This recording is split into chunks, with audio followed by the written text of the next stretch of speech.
On the way to a family reunion, my husband went pale and whispered, "Turn the car around now." I was stunned. Why? "Just turn around, please." I trusted him, and it saved us. When I found out why, I never saw my parents the same way again. The plan was simple. Leave early, snacks in the back seat, coffee up front, drive a few hours, cross into Canada, hug some people I haven't seen in a while, and pretend to enjoy potato salad. It was going to be normal, borderline boring, which was honestly the goal. I was driving. I always do, mostly because I hate how my husband brakes at the last possible second, and also because motion sickness is one of my many talents.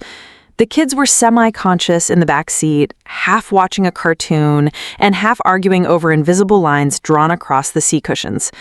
All three of them, ages 5, 7, and 10, tiny chaos in matching neck pillows. It was fine. Not magical, not miserable, just fine. Until he said it.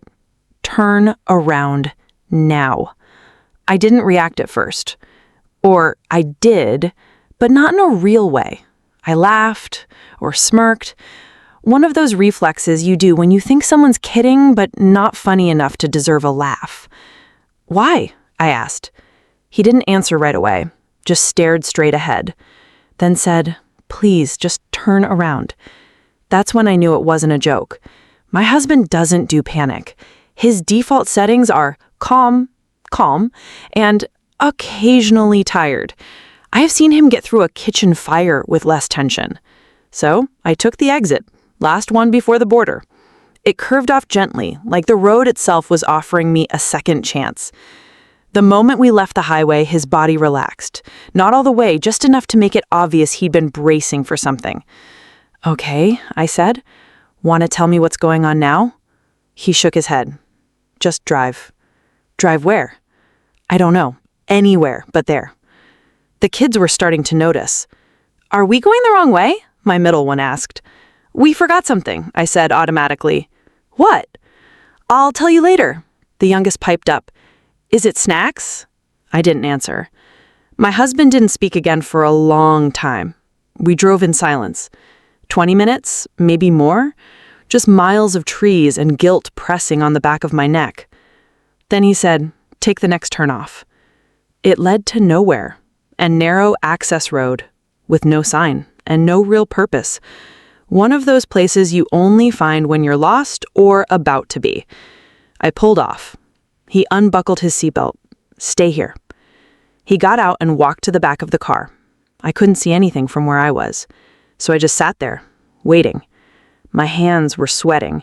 My heartbeat was doing something weird, fast and heavy, like it knew something I didn't. After a minute, the trunk closed. He came back to my window. "Can you come out?" "Why?" "I need you to see it." He didn't sound angry or scared, just tired and very, very sure.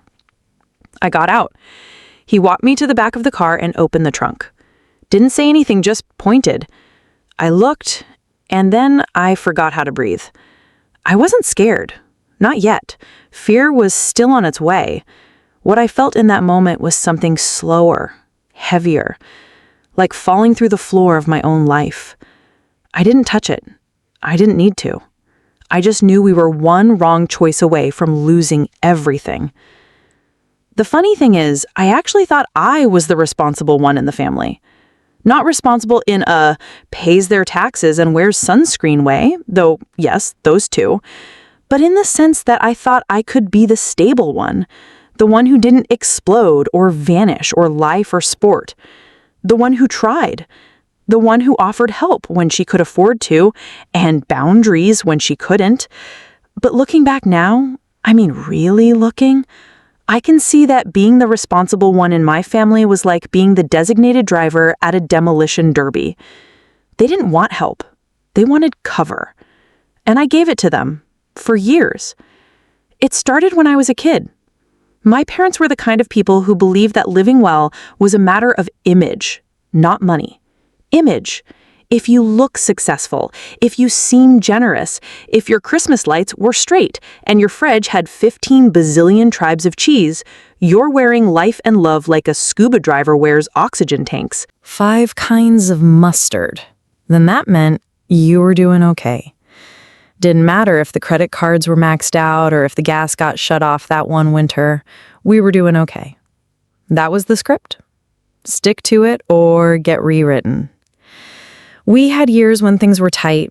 I remember cereal for dinner and one parent or the other suddenly working late most nights, which I later realized was code for we don't want you to know we can't afford things. But we also had years where they were flush. New car, new TV, new patio furniture no one actually used. The money came and went like weather. What never changed was the spending. I once asked my dad why we didn't save more when things were good. He said, "You don't need to save if you know how to hustle." I was 8. My sister inherited all of this. The hustle, the shine, the gravitational pull of someone who can light up a room while quietly unplugging your self-respect. She was the favorite. That wasn't a secret. Not even an ugly one, just a truth. They liked her more. They got her. She was like them. I wasn't. I was boring. That's what they called me. Sometimes even to my face. Boring, uptight, too serious. My mom once told me in the middle of Thanksgiving dinner that my problem was I mistook discipline for personality. And the wild part, I believe them. Because when you grow up in that kind of house, you start to think the only way to earn love is to stay useful, to stay clean, to stay reasonable. So that's what I did. I became the responsible one. They'd call when they needed help navigating insurance claims or school applications, or when my sister lost another job and someone needed to bridge the gap. I gave what I could. Not too much, just enough to keep things from falling apart, just enough to not be the bad guy. Even when they made it hurt, even when they framed every no as selfishness, still, I gave. Because they were my parents, because it felt easier than the alternative. Then the ask changed. This was maybe 4 months before the trip. My sister's son, my nephew, was struggling in school. Bullied, they said, not fitting in, anxious, withdrawn. They had him evaluated, and apparently some therapist recommended a smaller environment. There was a private school they'd found, very exclusive, very expensive, and in their words, life-changing. They couldn't afford it, obviously, but they'd managed to get him conditionally accepted if they put down a deposit. They just needed help, just a little bit, just to lock it in. They'd pay me back, of course. My stomach sank the moment the words came out of their mouths. It wasn't that I didn't care. I did. That's the worst part. I liked the kid. I wanted good things for him, but I also knew this pattern. I knew how it started, and I knew how it ended. I said, no. I said it gently, like you'd say it to someone holding a glass knife. I can't pay for private school. I have 3 kids of my own. We don't do private school. I'm sorry. They didn't yell. They just went quiet. Cold. My mom said, "Of course. I forgot. You have rules." And then we didn't speak for a while. Until the reunion came up. Suddenly, everything was cheerful again. They were thrilled to see us. They'd figured things out. The school, the reunion, the drive, it was all working out. I didn't ask how. I told myself it wasn't my business. They asked if we'd be willing to take an extra bag in our car. Their car was too full and we had the SUV. Sure, I said. Just let me know.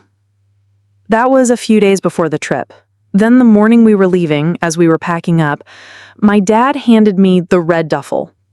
"Won't fit in ours," he said. "Just this one."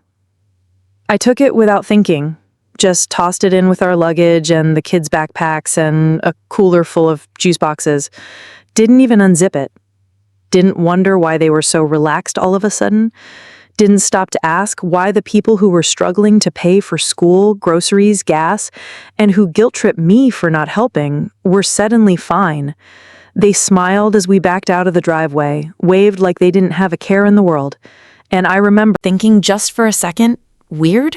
They seemed really happy for once. I didn't think much of it at the time. Just another bag, just another trip, just another family mess I didn't want to get dragged into.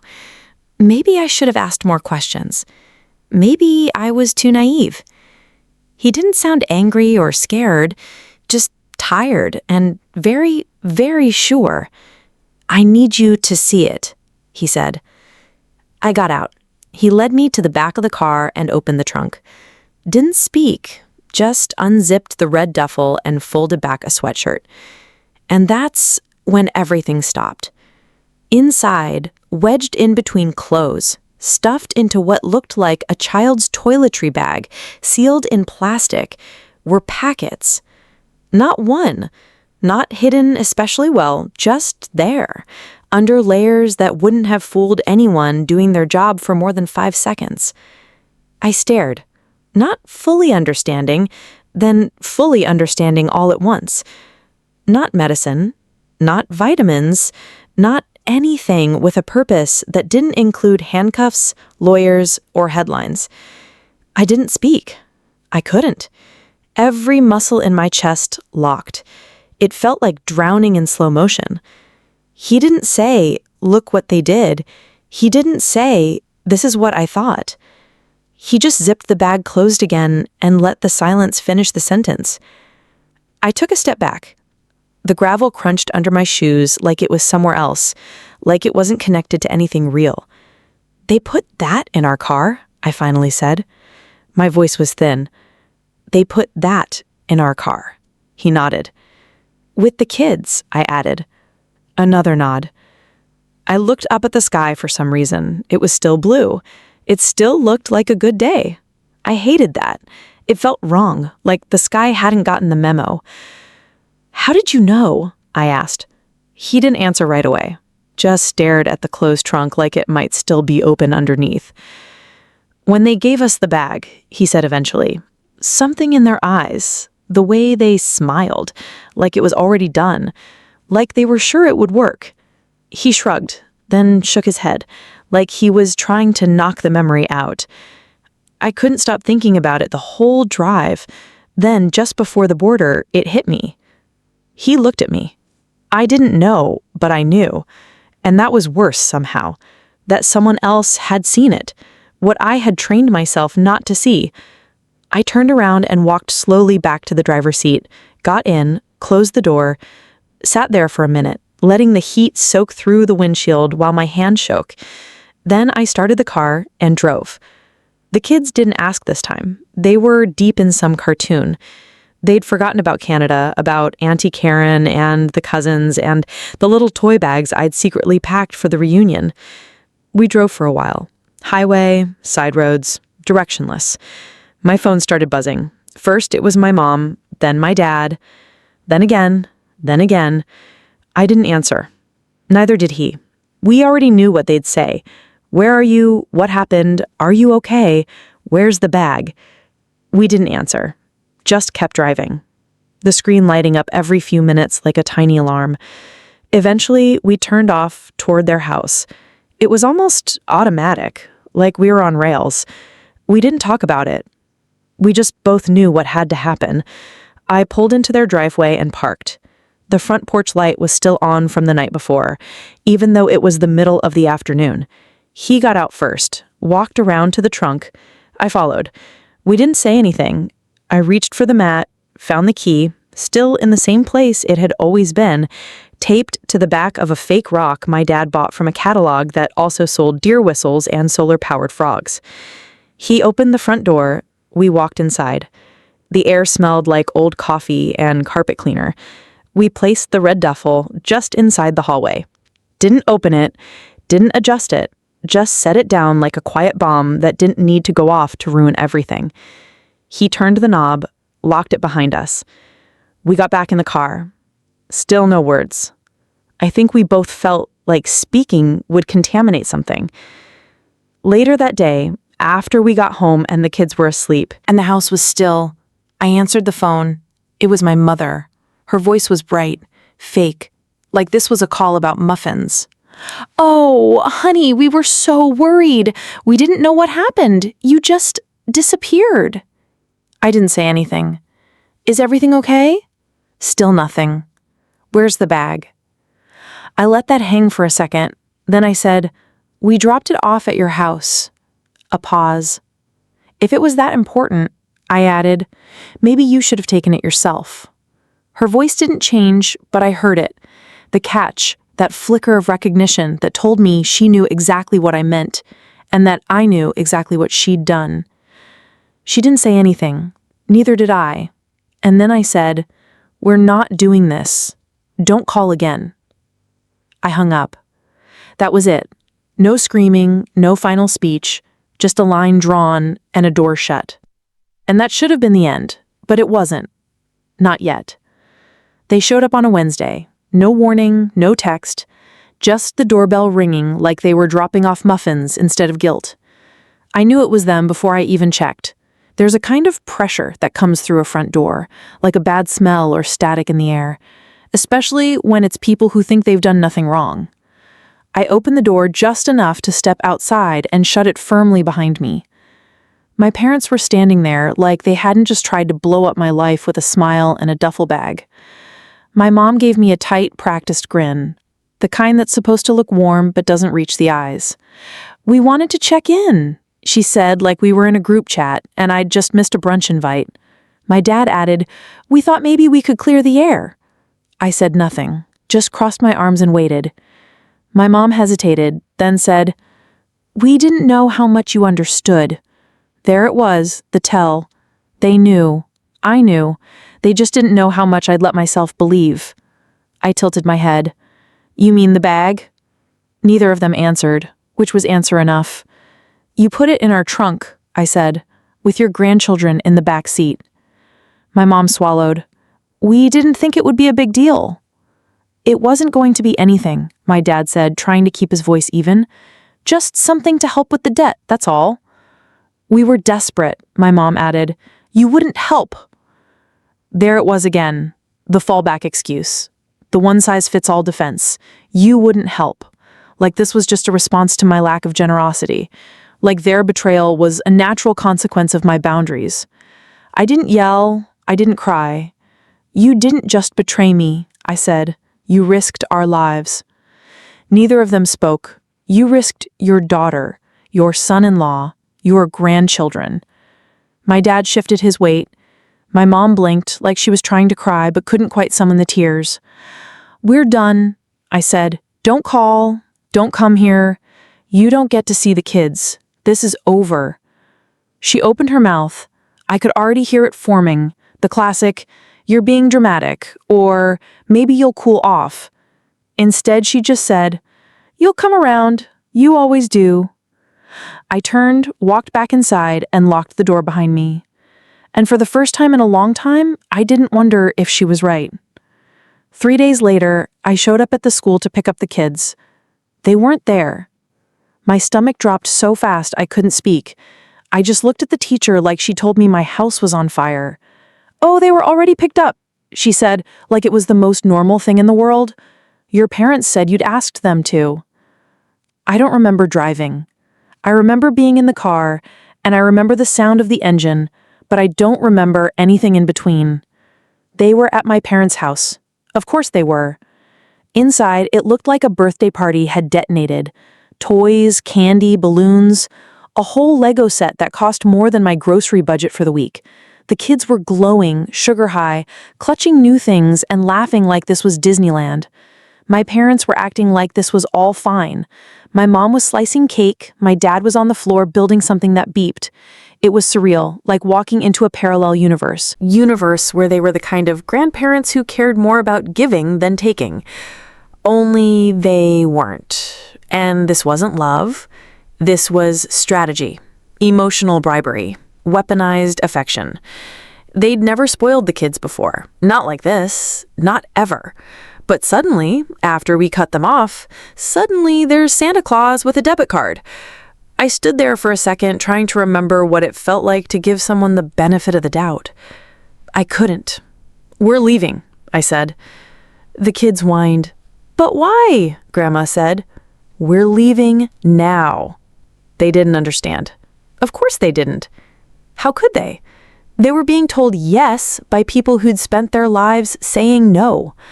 And they liked it. It was easy to like. "Can we keep the toys?" one of them asked, clutching a stuffed bear like it held answers. I hesitated just for a second. Then I said yes, because taking the toys away would make me the villain. And I wasn't giving my parents that win. As we headed out, my mom called after me, sing-songy and soft, "They'll come back to us. They always do." She said it like it was a fact.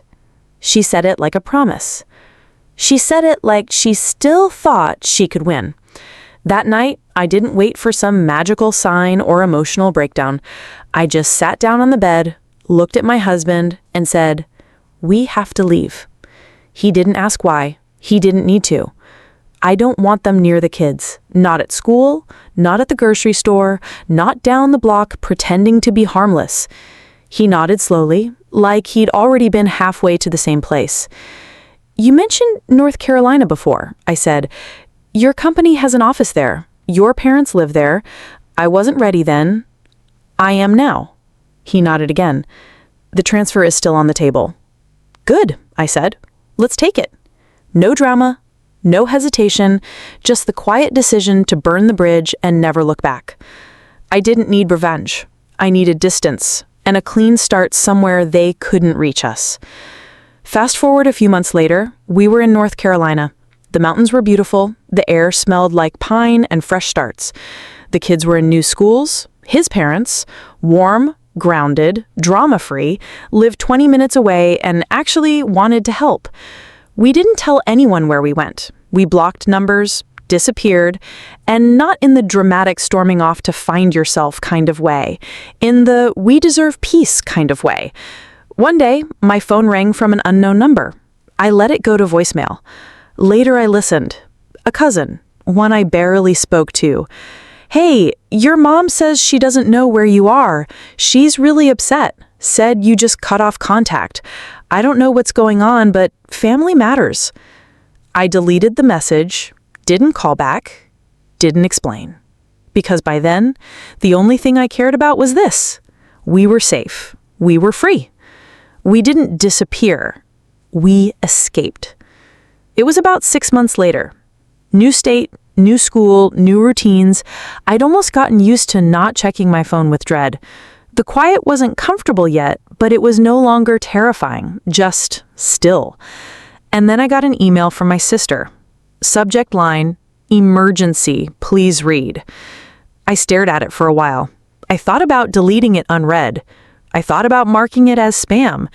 Instead, I opened it. It was long, frantic, poorly punctuated. The gist? Our parents had been arrested again. This time, not for being stupid, though that was still part of it, but for actually doing the thing they almost let us get arrested for. They tried to smuggle something across the border themselves. No middlemen, no family scapegoats, just a trunk full of product, and 2 people in their 60s who still thought rules were suggestions. They were caught, obviously. The email ended with a plea. They need help. They need money for a lawyer. This is serious. You have to put the past aside and show up. Your family. I read that line 3 times. Then I hit reply. All I wrote was, "And I did show up once. I'm not doing it again." And I meant it. I didn't hear anything else for a while. I didn't need to. But eventually, word found its way back to me as it always does. Family trees have rot, but the roots are deep. They were charged with possession with intent to distribute and attempting to cross an international border with controlled substances. A few pounds, enough for intent, not enough for headlines. They took a plea deal, 4 years each. Not life-changing, but not nothing either. Enough time to sit with what they'd done, if they were capable of that, which honestly I doubt. The part of me that used to flinch when people mention second chances is quiet now. We have a life here. It's not perfect, but it's ours. The kids laugh more, my husband sleeps better, and I haven't had to translate guilt into silence in a very long time. And as for the rest of it, I don't regret the boundary, not for a second. But you tell me, did I go too far or not far enough? Let me know in the comments. And if you're new here, hit subscribe.